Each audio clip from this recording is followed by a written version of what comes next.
What's going on, ladies and gentlemen? Welcome back to Combat Sports Central. Today we're doing a betting video, and let's be honest, this UFC fight night lacks a little bit of quality. It's an Apex card, so we're still going to look for places to bet. But again, there isn't much in terms of huge name value. One of the fights that really interests me on the main card, however, for what I think it's going to deliver on the case of action-wise finishes and really good grappling skills, Christian Rodriguez, 10-1, makes a move to featherweight after taking back-to-back fighters' undefeated records while missing weight. He takes on a featherweight Isaac Dalgarian, who has mentioned in interviews that he does have the frame. He's the same height, almost identical reaches, but Dalgarian has said that he looks to be a bantamweight at some point in his career if the featherweight division doesn't work out for him. Today, we'll take a look at some of their past fights and performances to try and leave you with the best bet. If you were looking on my Twitter, you might know where I'm going with this, but let's get straight into the video so I can break it down for you all. Oh, Till's out!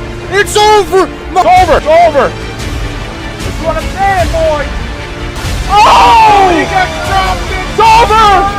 Munoz! Oh my God! We'll start with Isaac Dalgarian. Now, we don't have much in terms of a breakdown on his stand-up skills, even though he does train at a great gym with the likes of David Onama and some other great fighters. But this guy's bread and butter is the takedown ground and pound finish. And he is coming off a very impressive performance in his last UFC fight against Francis Fire Marshall. Coming in as the underdog, Dalgarian stepped into the cage, took him down, held him down for nearly 4.5 minutes, and then finished him with elbows. This was an extremely dominant performance, and it's something I like to see when you get a line like -138. This style of fighter. Dalgarian is also a Division II NCAA runner-up, and he showcases that grappling heavy style in all of his fights. Is something you want to find early and take advantage of as much as you can while the lines are low, and he was coming in around -138. He has now been pushed up to the best line you'll find, -150, but he does range between -150 to -178. But again, his grappling is his bread and butter here.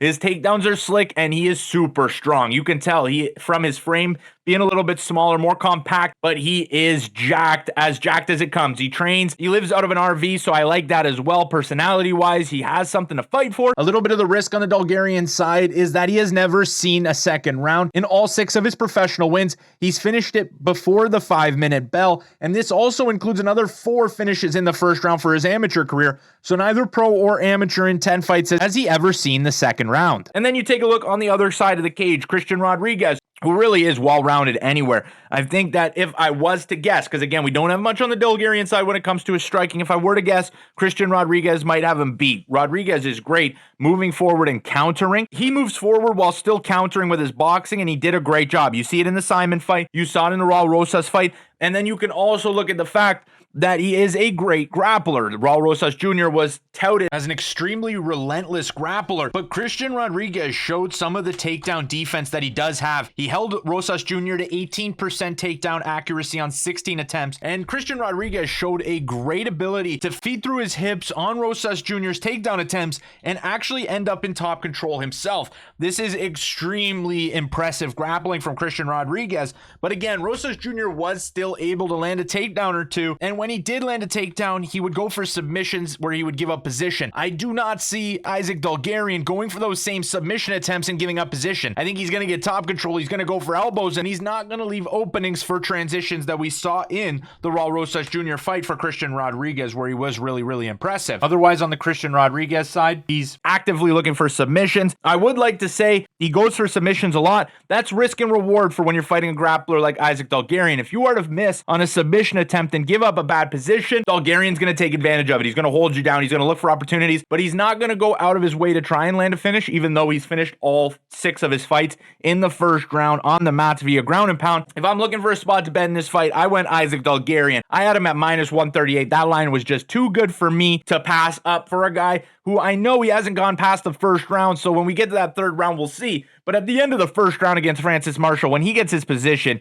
he's able to hold it, and I think that he's going to have a cast tank to go. I think that he trains really hard, looking at interviews that he's done, and I really like him in this spot against the bantamweight coming up. When he fights longer featherweights, taller featherweights, we'll see how his grappling comes into play. But this is going to be a great test for his grappling in the featherweight division. And if he's able to take this contest and win it, I would be extremely impressed. And that's why we're running the line. I love the style. I love his output. Give me Isaac Dalgarian to win at -138 on Betway. And then we'll take a look at some of the prop bets available in our Friday Best Bet video. But that'll do it for today, guys. If you enjoyed, remember, smash that like button and subscribe to Combat Sports Central. And I will see you in the next one.